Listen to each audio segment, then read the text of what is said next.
بزرگترین حسرت زندگی اینه که نهایت استفاده را از جوانی نکرد. یه موقع توانایی داشتیم، حقیقتا هزینه شو نداشتیم، حالی که هزینه رو داریم توانایی رو نداریم. اصلا این که میگید استفاده از جوانی یعنی چی؟ یعنی مثلا چیکار کنن جوونا؟ یعنی ما تمام فعالیتمون رو گذاشته بودیم که فرض کنید صاحب مثلا یه ماشین بشیم، یه خونه بشیم، یا نمیدونم زن بگیریم، بچه بگیریم.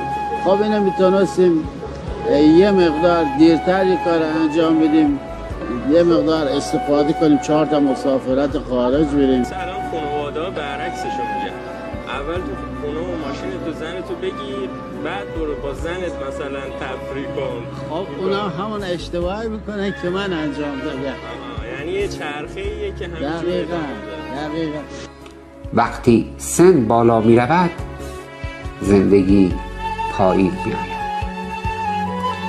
آبتنی ماهی 1 عمر طول می کشد.